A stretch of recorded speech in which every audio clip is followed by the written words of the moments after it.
welcome and welcome back for some of you who are just joining us.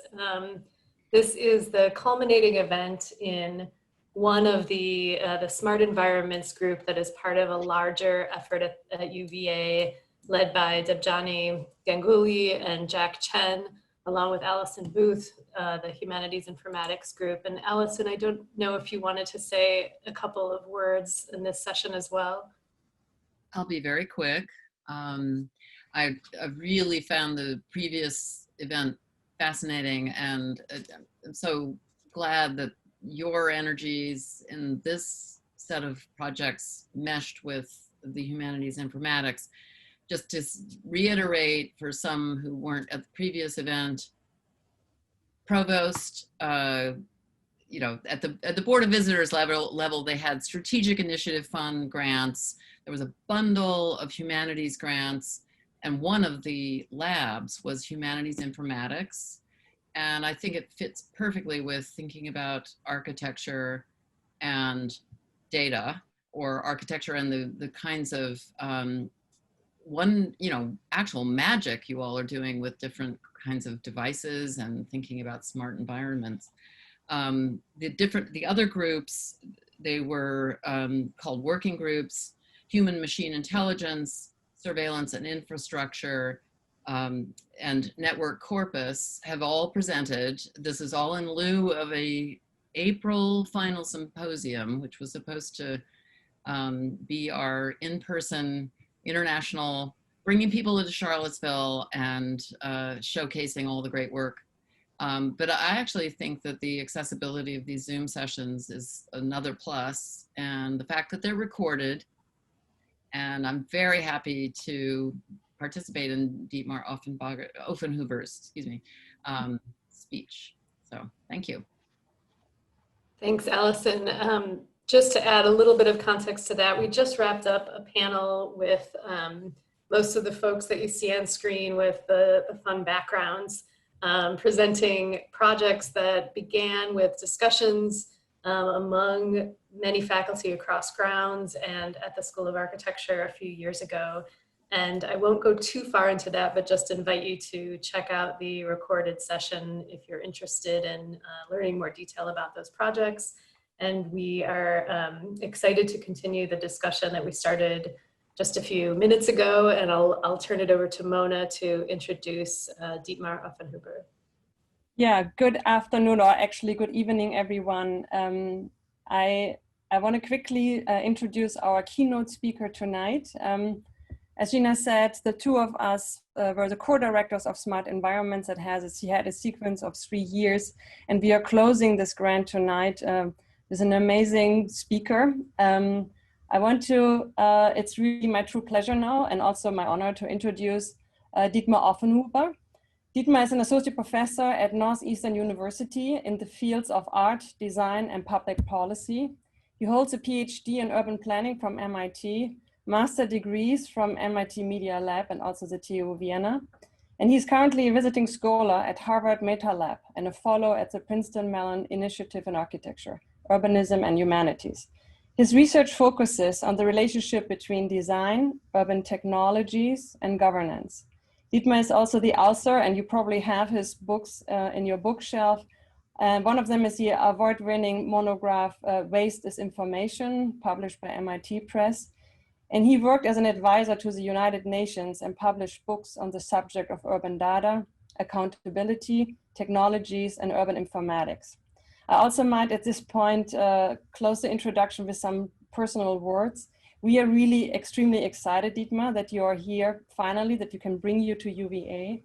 On several occasions, Gina and I discussed inviting you, and we were just looking for the right opportunity. With your incredible interdisciplinary background, which not only integrates planning and design, but also synthesizes theory, governance, and design implementation, you are truly the perfect speaker to contribute to our 3-year initiative. So thank you for being here with us tonight, and please all welcome Dietmar Offenhuber. Thank you, Mona. Always amazing introduction. I hope I can live up to this promise. And it's definitely a very big privilege and honor for me to be with you. And I followed the panel earlier. It's amazing projects and an amazing variety of projects. And what I'm going to talk about is, in a way, much more simple. It almost goes into the opposite direction, where I don't build up on data, and it's basically more going into the question of data collection. And I'm going to start sharing my screen.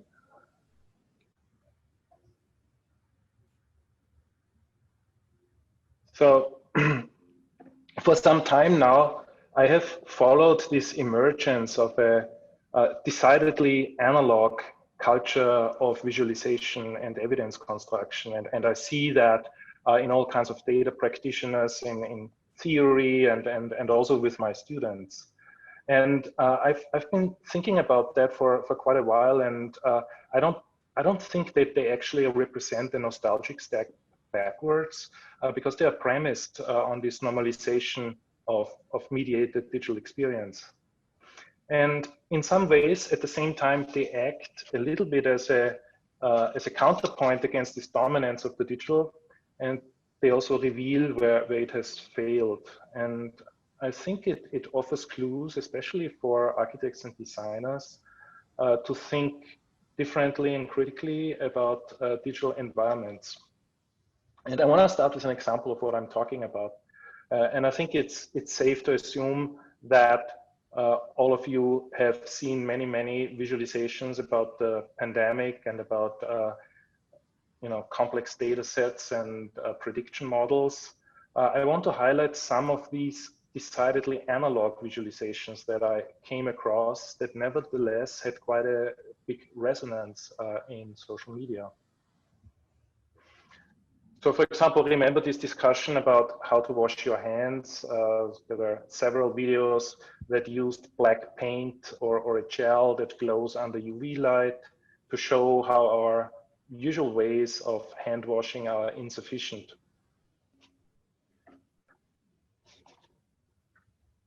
I have to figure out exactly how to advance the slides. 1 second.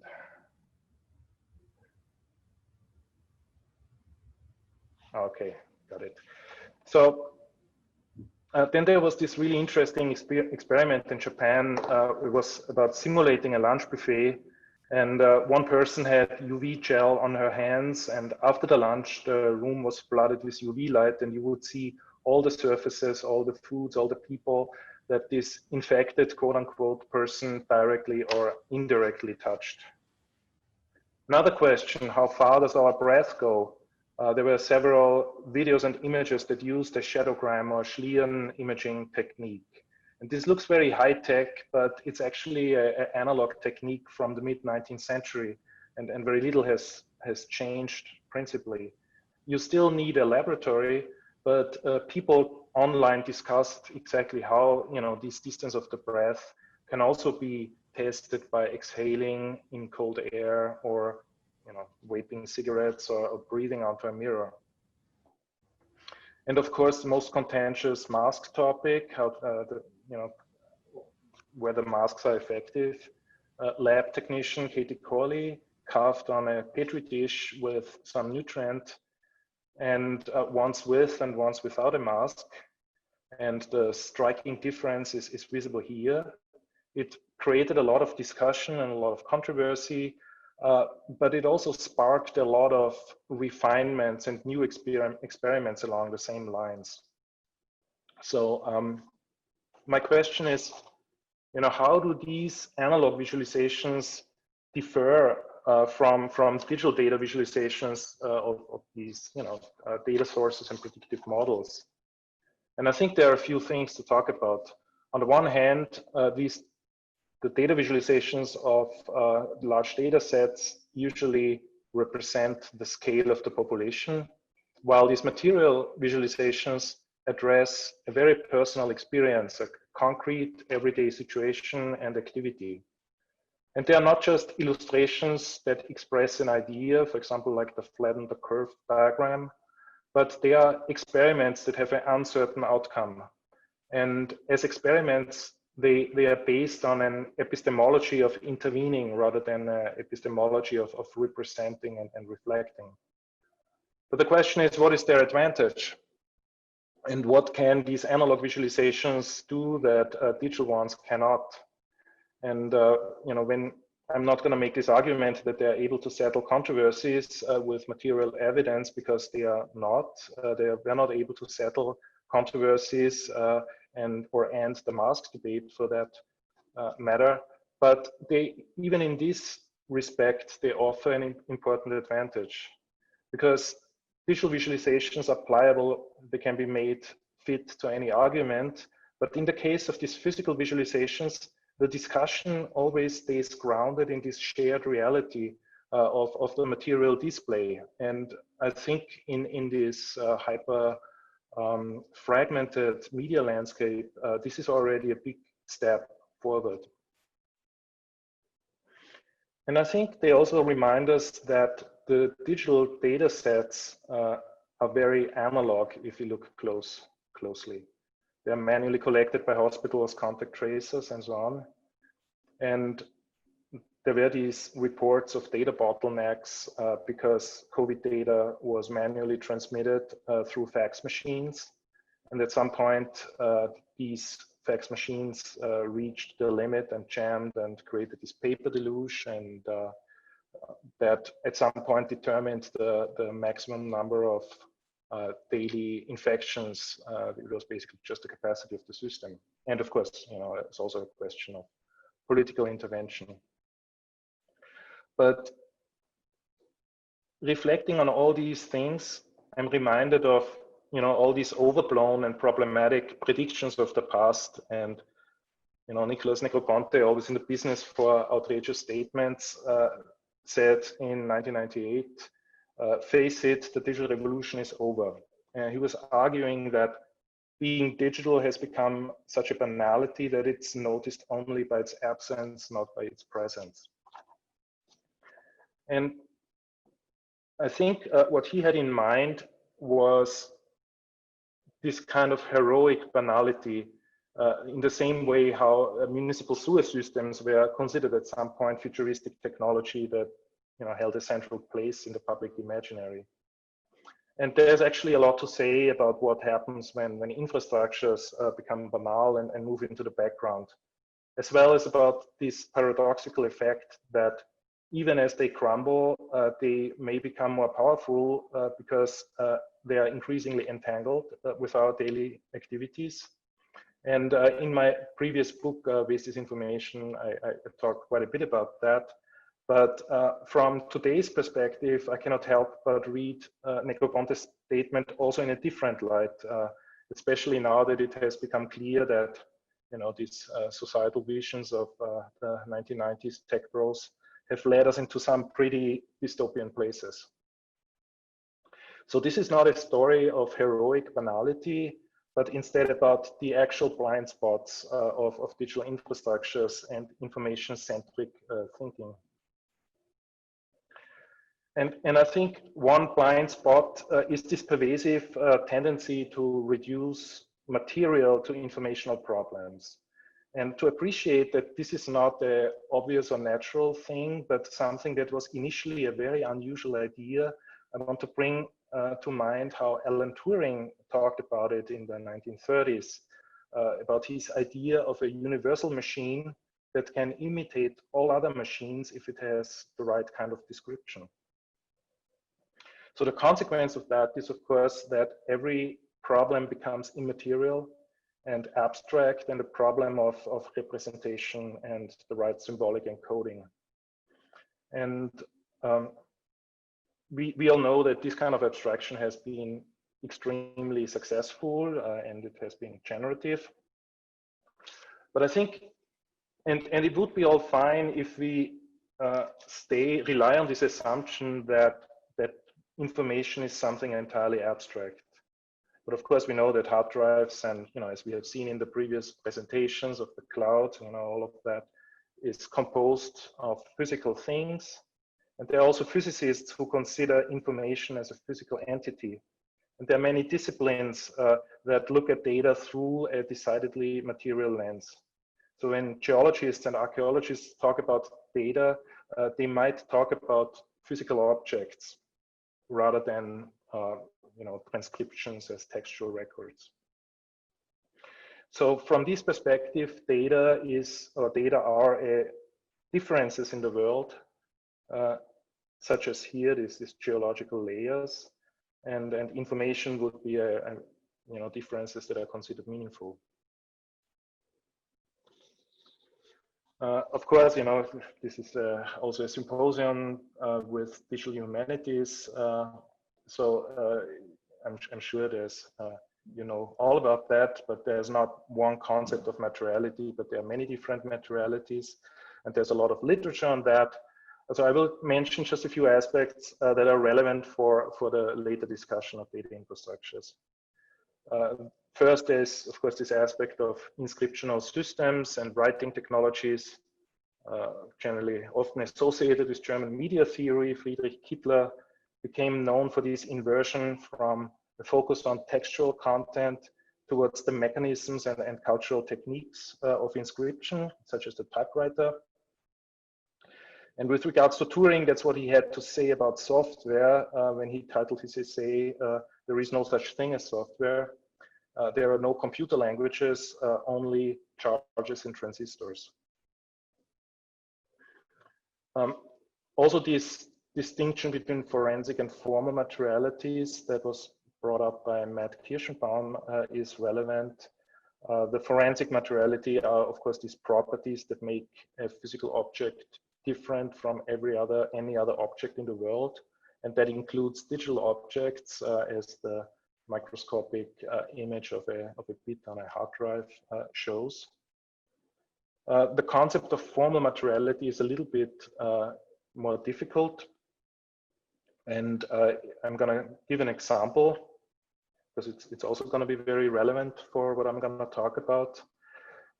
Because formal materiality is actually conventional digital aspects that are nevertheless very closely corresponding to physical phenomena.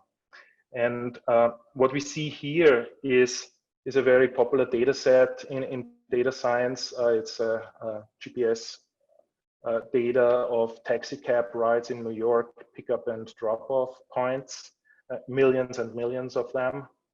And what we see is when we only plot these two variables, the geographic coordinates, that some parts of the map are very blurry and others appear very crisp. And this is related to the way how GPS works, because it needs a line of sight and becomes imprecise if there are lots of tall buildings and narrow street canyons. So in other words, those two variables of the geographic coordinates actually contain information about the three-dimensional shape of the city, which is quite remarkable, I think. But we only get to this latent information if we look at this data set from a material perspective. So you could say that there's a material residue inscribed into this data set, regardless of how the data set was, arbitrarily formatted and described. And in traditional data analysis, you would filter these things out. You only keep the good data. So this is quite a different approach, I think. Of course, previously also mentioned socio-material aspects. Mary Gray's recent study on ghost work is something worth mentioning, where she looks at how recommendation systems and AI systems and machine learning systems rely on human labor, and in the form of content moderators, and all these labor arrangements have to be considered as part of the system. And also this system of the Amazon Mechanical Turk is actually a perfect metaphor for that. And of course, also have also been mentioned environmental economic linkages, resource extraction, e-waste, and all these social and implications of also the colonial legacy of these infrastructures. And he also small example. In my last project with Sensible City Lab at MIT, we followed monitors that were supposed to be recycled in California, but instead ended up in China through actually a new smuggling route through a river in Vietnam, because China would not accept them otherwise, but there's still an informal market for that. So we see even this abstract idea of recycling that is usually communicated through diagrams becomes very messy and not that favorable if we look at it from a material perspective. So I think you're familiar with all of these perspectives, but I want to add something that is maybe a little bit different. What I call autographic data. So this perspective is based on this idea that many phenomena have self-inscriptive qualities, and they manifest as traces, which are important for understanding processes of data collection.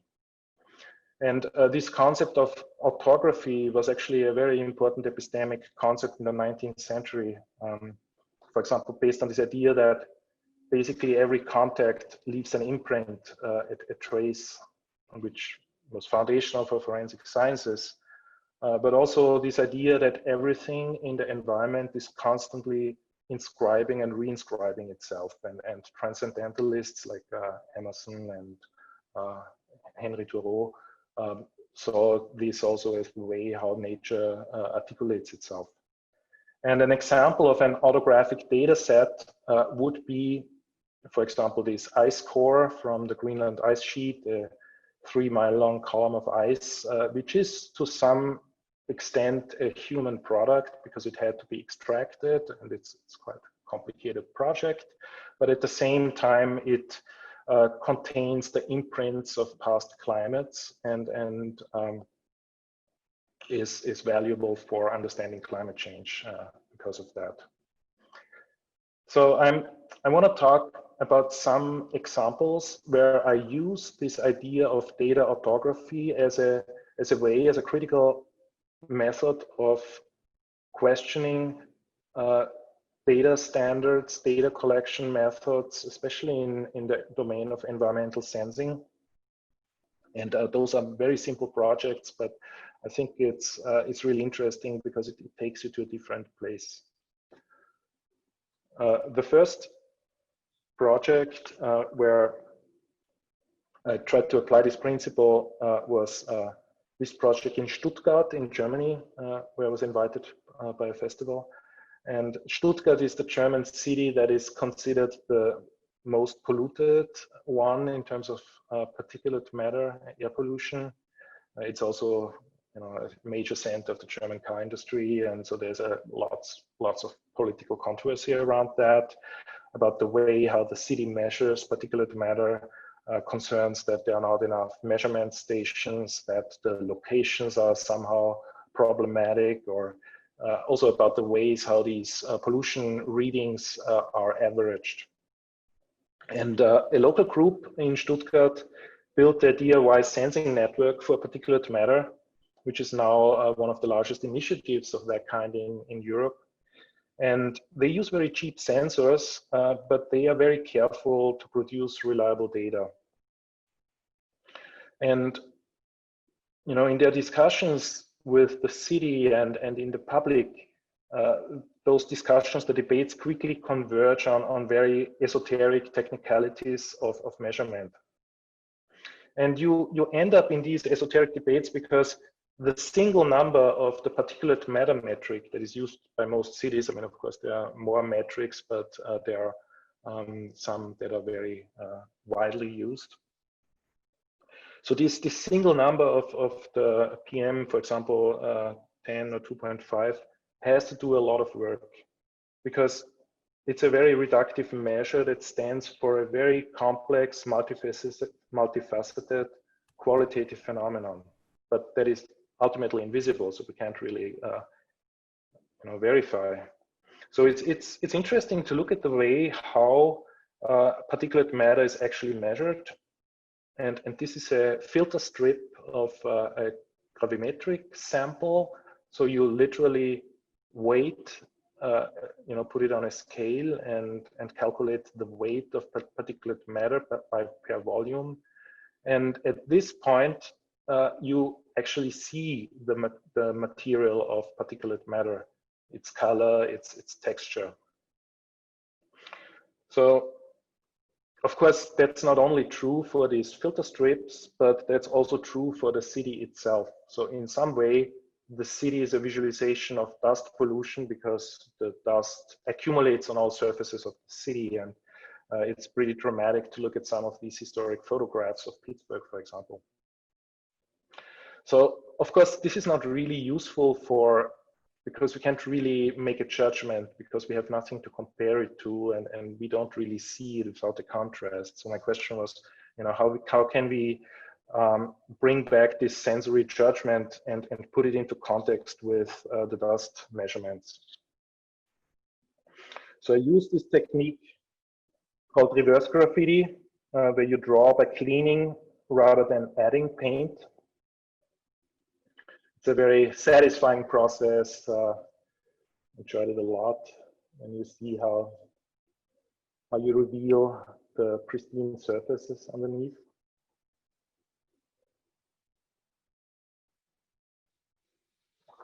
And so we created these dust graffitis in various locations of the city where dust was measured by the sensing network. And those graffitis are designed in a way that allows you also to observe this process of reaccumulation. So it fades out towards the right here. And so you can imagine that the very fine patterns are the first ones to disappear as new dust accumulates. So you also can use this pattern to observe the change over time in the city. And you have to link to the online platform where you can contrast your observations with the real-time data that were recorded in these places. So with this juxtaposition, I wanted to inspire these questions, whether, for example, high readings on the sensors correlate with big accumulations of dust, whether the difference in the appearance of the dust layer is different in different places, and whether the speed is different at which it fades. And some observers critically but very correctly noted after looking at these graffitis that it's unlikely that all this visible dust falls into the category of particulate matter. There might be all kinds of other dirt, algae, lichen, and things like that. And this, in a way, was exactly also the purpose, because similar to the mask experiment, the experience of this material phenomenon inspired all these questions that didn't really come up for the quantitative particulate matter metric.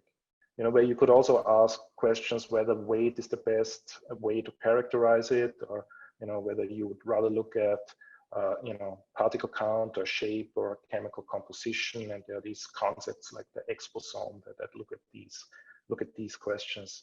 So in a way, I'm interested in this critical potential to experience this kind of material underpinnings of data collection in order to kind of get a reflection of the data collection process. I revisited this topic last year in Cambridge, also for an exhibition where I looked into ground level ozone, which is, besides particulate matter, a second big factor in air pollution. And I'm here not talking about the ozone layer, which is of course a good thing, but the ozone gas that results from burned fossil fuels in combination with summer heat and solar radiation. And this is especially a concern in the context of global warming. And so you have more ground level ozone. And particulate matter is relatively easy to measure with these optical sensors. For ozone, there are no citizen initiatives because the sensors are much more expensive, because calibration is a main concern, because the gas is very volatile and very reactive. And even the public agencies don't always measure it. Usually, in the US at least, most cities have one station where they measure ozone and several more where they measure particulate matter. At the same time, there is this environmental justice issue because these kinds of air pollution affect communities that are forced to live close to heavy industries and heavy traffic much more than others. So there's a hidden geography of pollution here. And so in general, you could say that there is not enough monitoring. So here I want to point to this concept of Sentinel Species, which is also a kind of an autographic way of sensing air pollution. And there are many, many examples of that. I just wanted to, I think Lycan we also mentioned earlier, I just wanted to point to the Muscle Watch program that here in the US is used pretty much everywhere to measure water quality. And it's both cheaper and more accurate than electronic sensing methods. And the idea here is that ozone is, of course, like a very corrosive gas that affects all living beings and especially plants. And one of the best indicators for ozone episodes in the summer is tobacco, the tobacco leaf.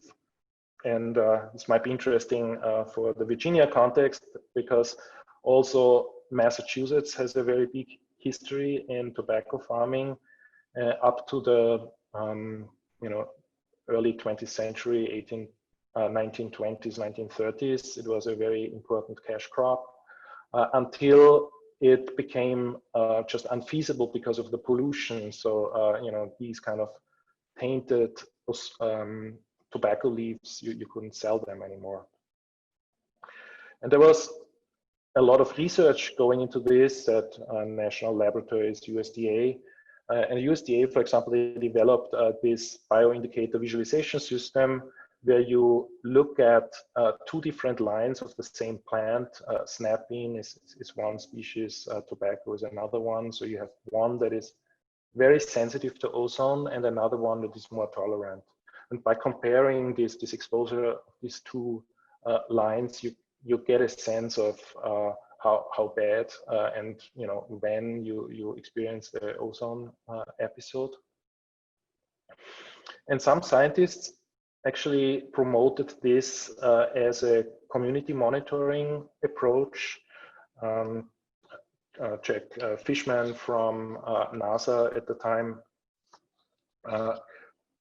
put up this ozone garden in St. Louis with the idea that the community can monitor the ozone levels by studying these plants and learning how to distinguish the signs of ozone pollution.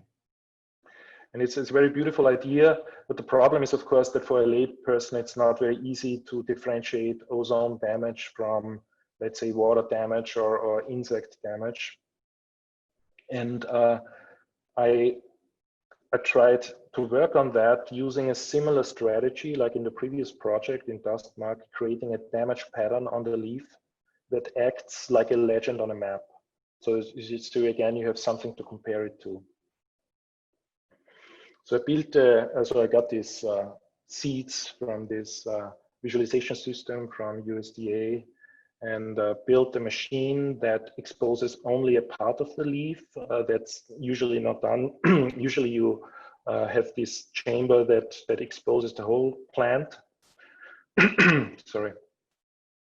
And the difficulty here is, of course, controlling the concentration of ozone because it's a very volatile gas that immediately dissipates and you cannot easily pipe it. So you need, special materials such as Teflon and silicone. And yeah, it's still a work in progress. It's difficult to get a particular shape of these ozone patterns. And very often they either die or don't react at all. So I worked on that for a season and set up, also under the microscope, it's very interesting. Set up these micro ozone gardens with these plants that are tattooed in this way, called it ozone tattoo. and maintained and monitored them on a regular basis and explained it to people. But then something bad happened, so I had an accident and broke my arm, and was basically out of commission for 2 months. And I assumed that at this point the plants would be all dead when I return, but I found this situation when I returned, and this is also for someone who has always worked with digital environment, this unpredictability of working with plants and the resilience of these systems is also a very nice thing.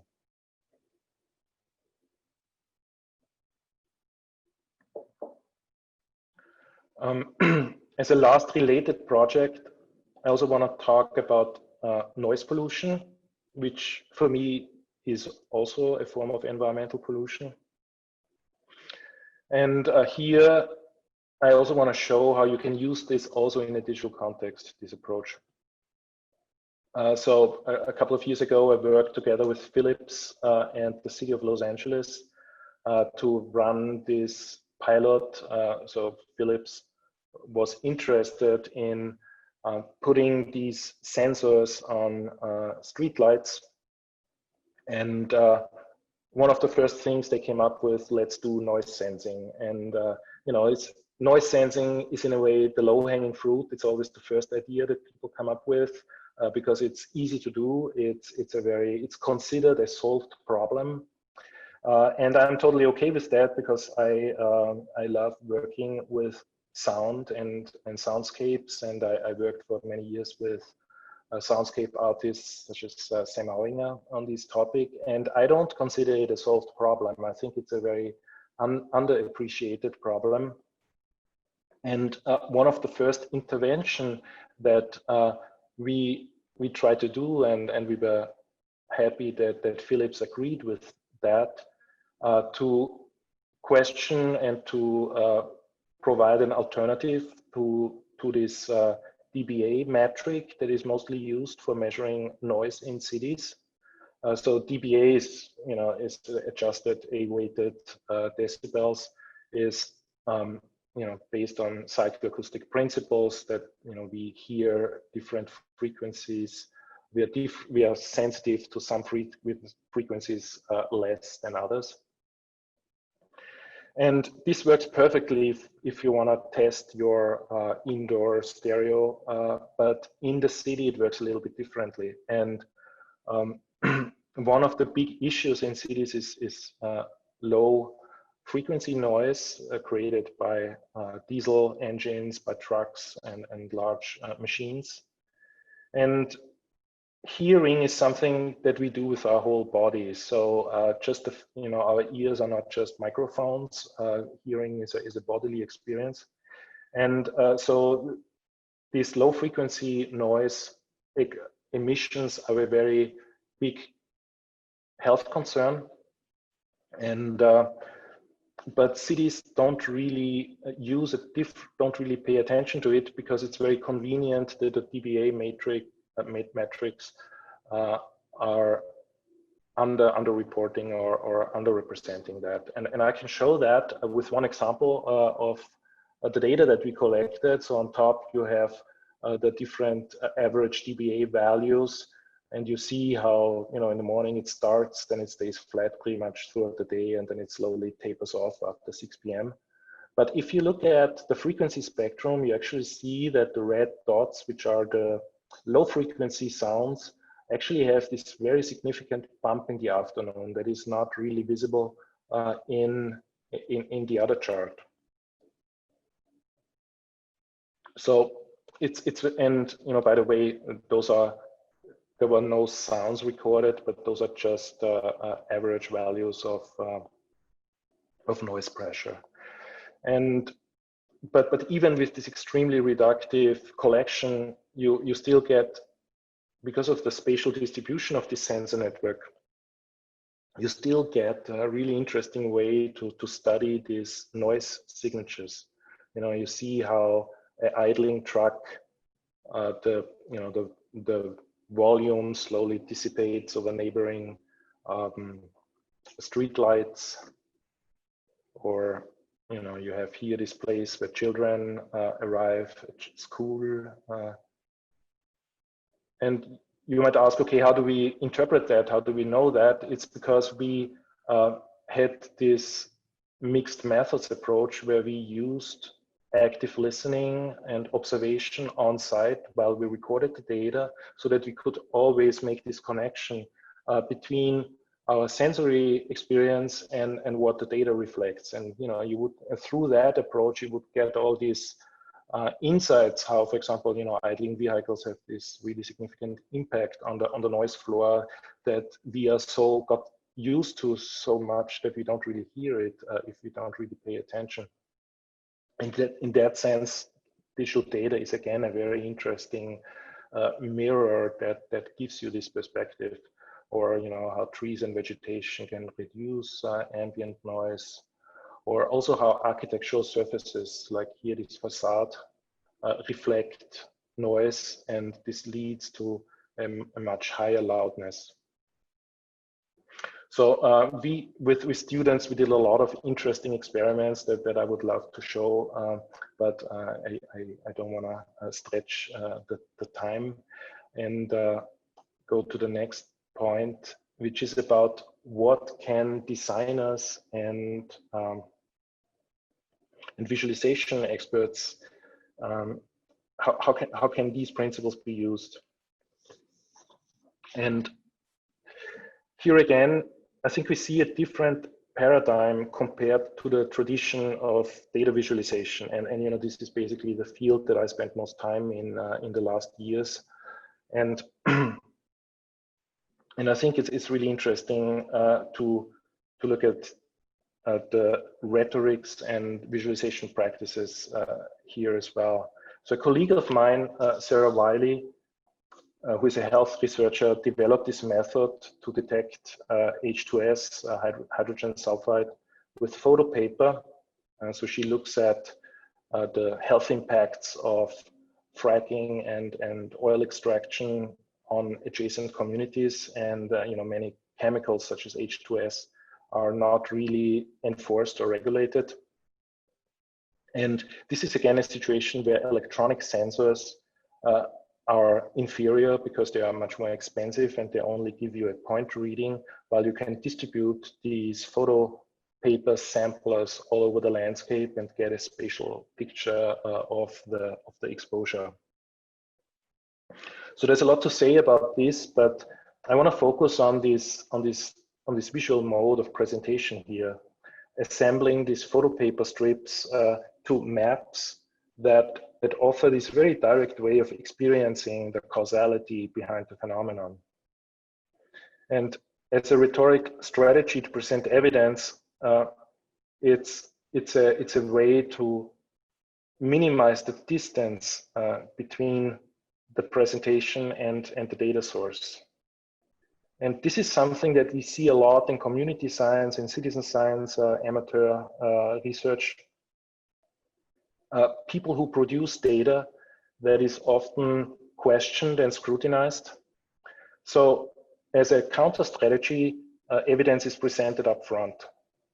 But it also has a second purpose, to engage the participants in these often collective participatory processes in the collaborative process of data collection. So because it stages it almost as a public experiment. And again, this has a lot of historical references. And I see this in many different ways with many different communities. A last example, and again, this is a digital version of what could be called non-representational cartography, can be found in the work of amateur conflict mappers, which played an important role in information about the Syrian civil war. And so I wrote a paper on the representation of the Islamic State in maps and where the underlying information comes from, and what this visual language, the kind of different approaches, how visual language was mobilized. And a lot of the information, despite, we always assume that these amateur groups are not really taken seriously and they have a really hard time of making themselves believable. Actually, a lot of the, not only large media agencies, but also federal and government agencies rely on data from these conflict mappers. And again, we see here a completely different way how evidence is presented. I mean, here we are in a completely digital environment. So what happens is basically they take videos that are posted on social media by all these representatives of the conflict parties, which actually happens to an extreme extent.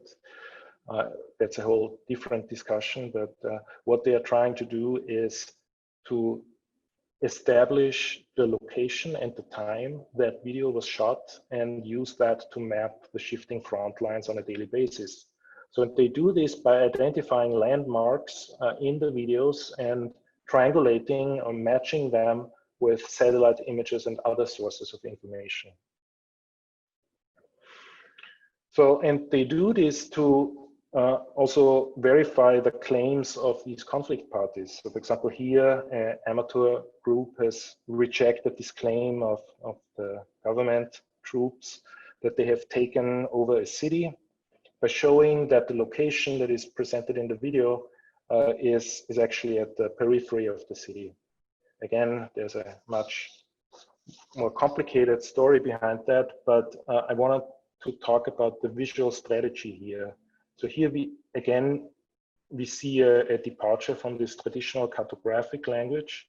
We have this tableau of heterogeneous data sources where, with only very slight annotation, where the recipient is forced to put the pieces together and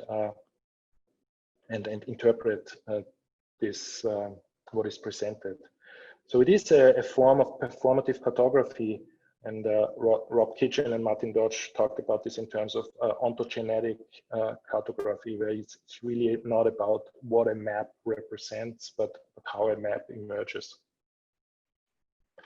And the strategy here is to guide the viewer through the data and let them connect the dots. So this is something that is common to all different autographic approaches, whether we talk about digital environments or whether we talk about physical evidence. And by the way, there's also a very big difference to these claims of, objectivity and positivism when we talk about all these 19th century references, because these conflict mappers, they don't claim to be neutral or objective. They have a very clear politics. They have they chosen sides, but by grounding the discourse in these material artifacts, in this case, these material residues in the digital artifacts, they are able to engage in a discussion.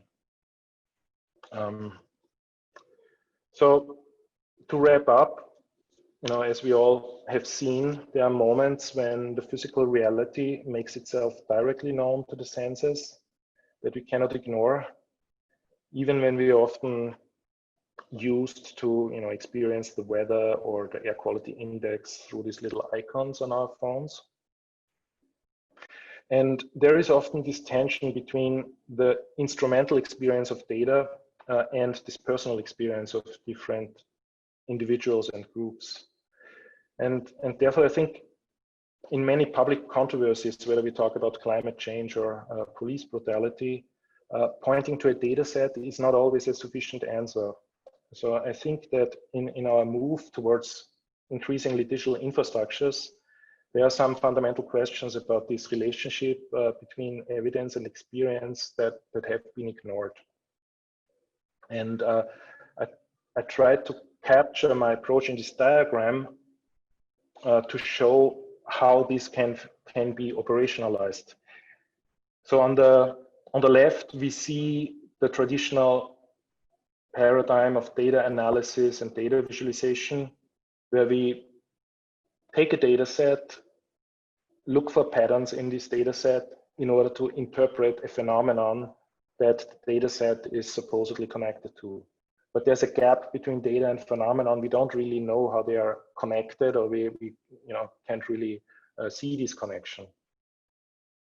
In what I described as autographic data, the approach here is to start with a phenomenon and look very closely at the data collection process and the way how data metrics are constructed in order to interpret the digital analysis. Because again, we are not operating in this 19th century natural philosopher perspective, but we are dealing with digital infrastructures.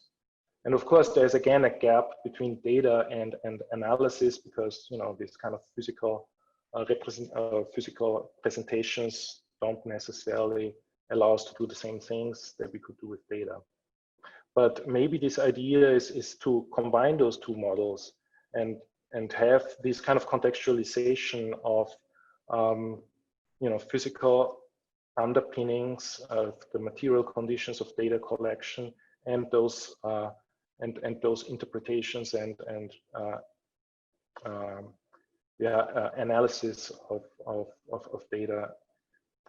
So yeah, I think I'm gonna stop here, and thank you very much. I'm happy to answer any questions.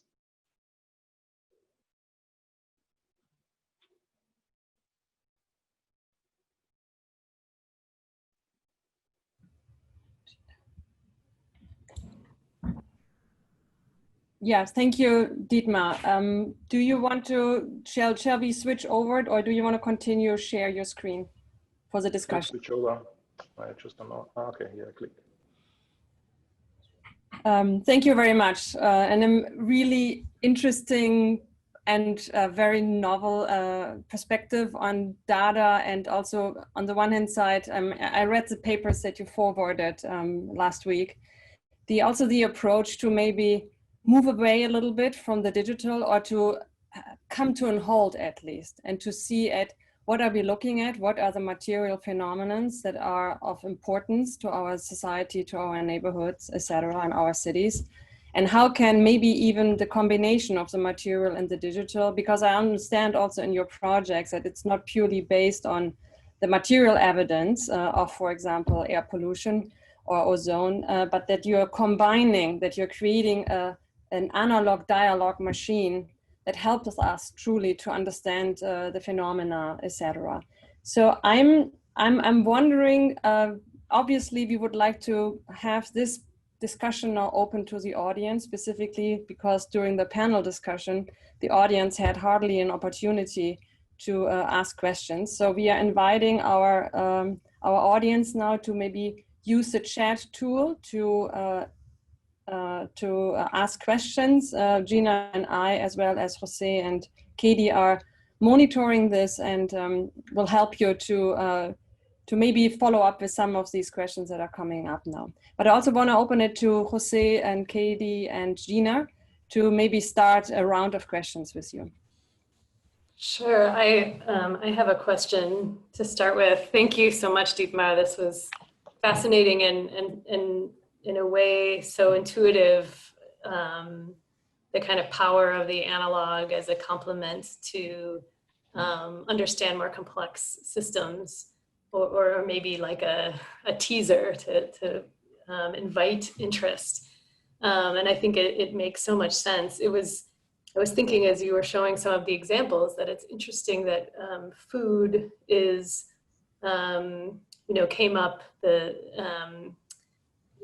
regulation of food products or consumable products, I guess, in the tobacco seems like something that we have traditionally had a better understanding of that as a mutable system, maybe because we inherently understand that it's entering our body and that it's changing and it's growing,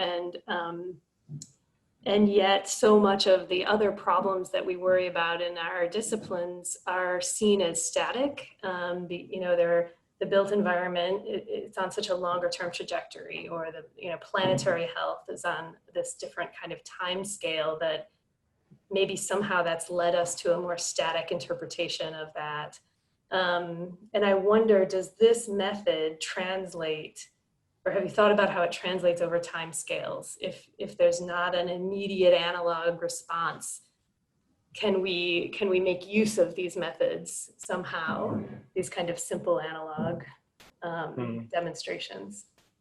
Yeah, I mean, I think the time scales, time is really an essential aspect of that, because if you think about traces and, you know, if you're more from a semiotic and when I approach it through indexicality, it's all about temporal processes that accumulate in some ways, and so it's all about translating processes into some kind of spatial form,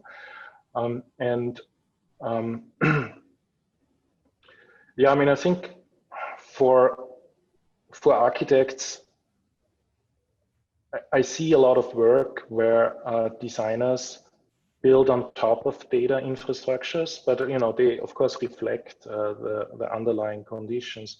But I think also this drilling down into these kind of arrangements and black boxes of data collection, this is also a sensory, this is also a design process. I think this is the concern, you know, like if we heard earlier that Kevin Lynch, what he wanted to do is to you know, call attention how people see their environments. So it's also, you know, I think similar here. My concern is that designers also think about data collection not as a bureaucratic process that you just, you know, do, but as a sensory and creative and aesthetic process, and aesthetic in the original meaning of the word. And it's not necessarily, so it's not, I think, necessary to look for physical or analog phenomena, but it's more a lens, it's more a way of looking at digital data, because, you know, you can and there were a lot of books that were extremely important about the political underpinnings of data conventions and data collection systems. But there are also these kind of residual material aspects that are, of course, also a result of these kind of political processes, but they are affected by them in different ways. They are more this, you know, how the material world responds or resists these kind of interventions. And I think this is a kind of a different angle that you can, you know, apply to all kinds of data sets. And for example, when we worked on Trash Track at MIT, we definitely had this problem that, you know, we worked with location data, but the way how not just GPS, but location sensors work nowadays, they don't just take one data source, they combine information from GPS, from cell tower information, from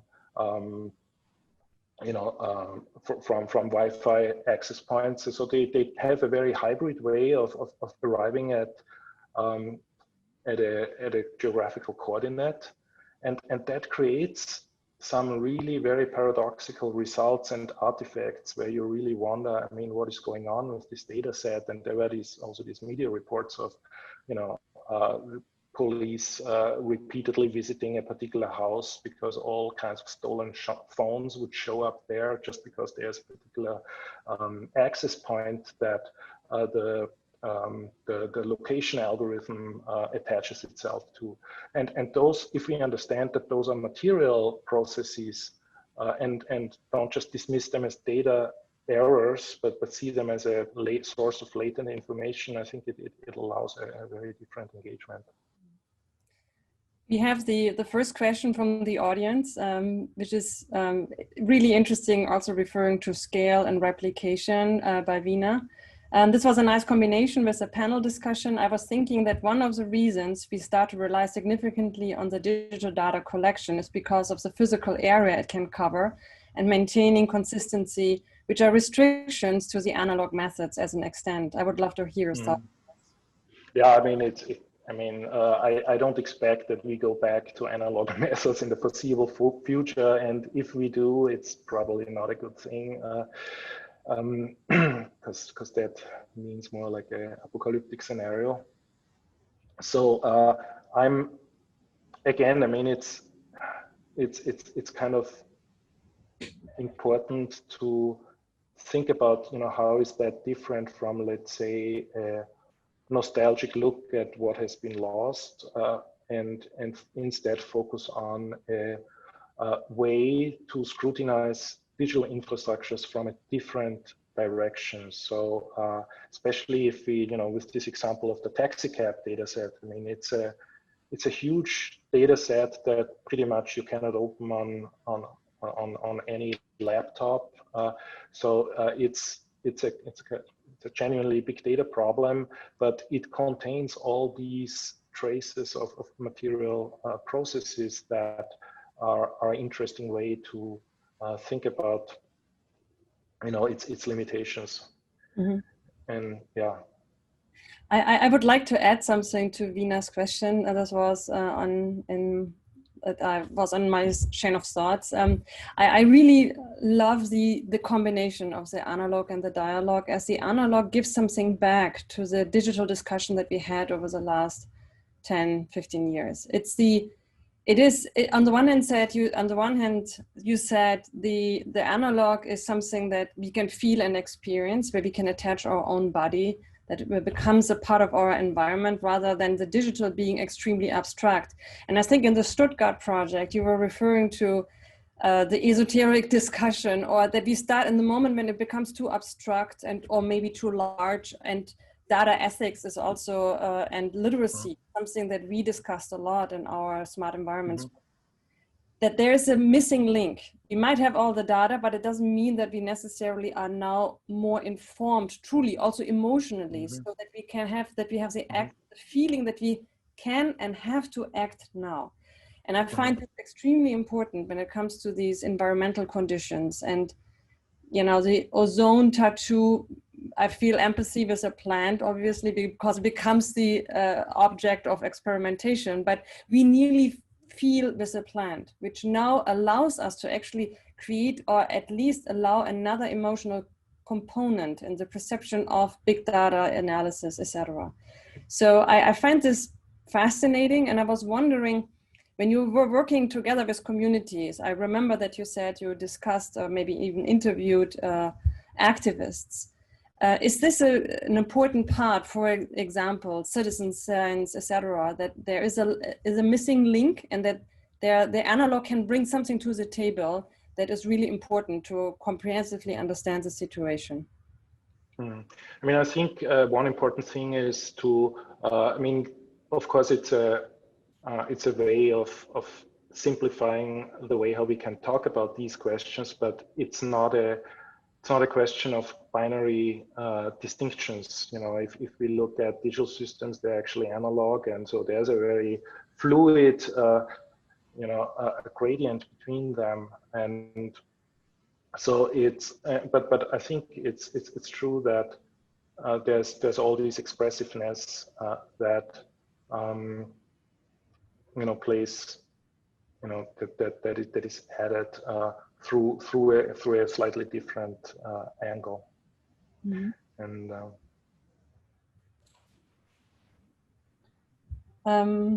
Ayla Berman, our dean, has a question.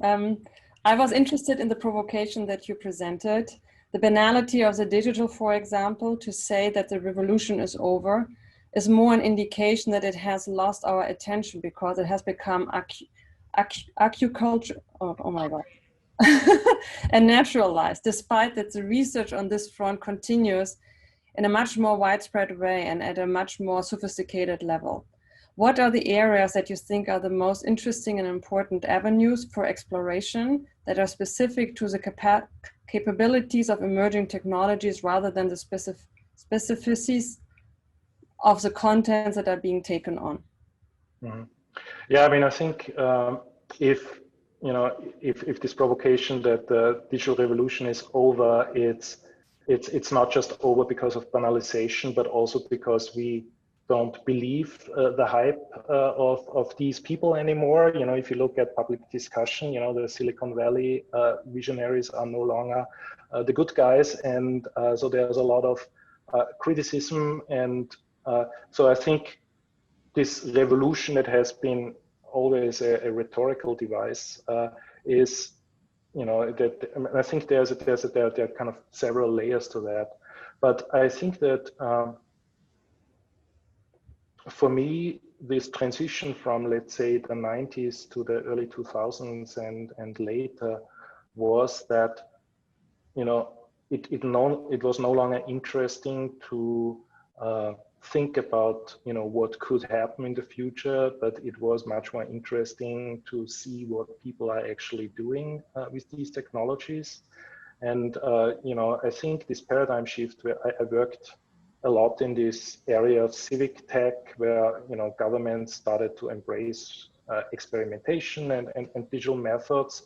And early on, you would have these collaborations with these very prestigious scientists, and the focus was really to, use the most, sophisticated mathematical tools to solve the city as an equation, something like that. Yeah, but that quickly ended when cities figured out that, just building a web server and doing certain things also does the trick and is not rocket science. So cities were able to do a lot themselves, and they were the ones with domain knowledge about their own data sets. The data scientists didn't understand the administrative data sets because they didn't understand the bureaucracy.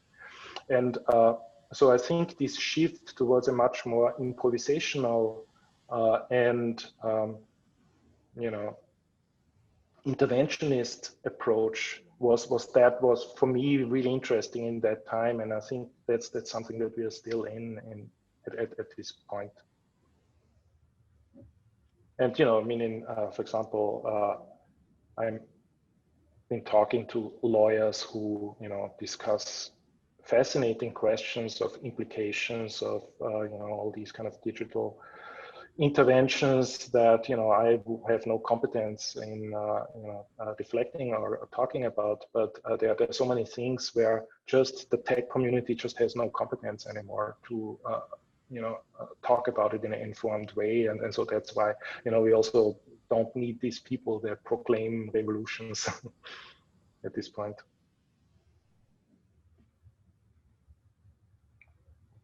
Any further questions from the audience?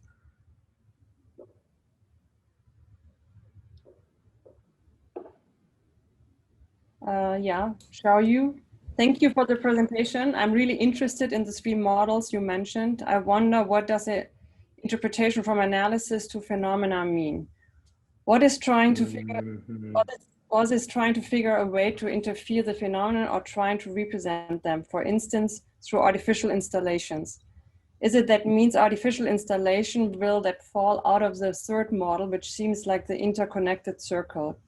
Can the new phenomenon be created, that we created sit in that model and push it further? Well, maybe I'm going to share again to show that. So I think the question, if I understood it right, is what does this arrow from analysis to phenomenon mean? And I think I can give an example, although it's not my field, but I think all of you also know enough about that, and it's about how climate models are the result of really complex models that nobody really is able to read in detail. They are not legible. There's just a problem of scale, and by careful data collection, for example, through proxy data sources such as coral reef shells and ice cores and sediment cores and all these other things, we derive a data set. I mean, the scientists derive a data set from an external phenomenon. What is the result of the analysis is often not really intuitively connected to this original phenomenon. I mean, that was for a long time, before these huge weather events became a regularity, the main problem of understanding climate change, because it was outside our direct experience, because climate is defined as a as a statistical phenomenon. You know, it's an average over many years of temperature, and you know, the whole hyperobject. Timothy Morton, I think, talked a lot about that, about the imperceivability of hyperobjects, and I think this is this interpretation of the phenomenon by going into the different direction of analyzing data as a proxy for the phenomenon. That is this big challenge in, at least at this scale. And again, with the example of climate change, if we pay attention to all these different signs in our environment, how things change, and we can, you know, get inspiration from the way how scientists think about it by collecting all kinds of different proxy data sources from animals, bacteria, and so on. That gives us a lot of, you know, gives us a certain understanding for perceiving this phenomena. And you know, I think also Timothy Morton talks about that in a way where he says that, you know, these hyper objects exist in time and therefore cannot be perceived, but they leave their footprints everywhere. And, you know, like, I mean, his way is a particular way of talking about that, you know, maybe also kind of mystifies a little bit the whole process, but I think it captures this problem quite well. And I think this is the idea here. To if we want to understand the data analysis, we have to look at all these kind of different traces where the data came from in order to, you know, look for correspondences.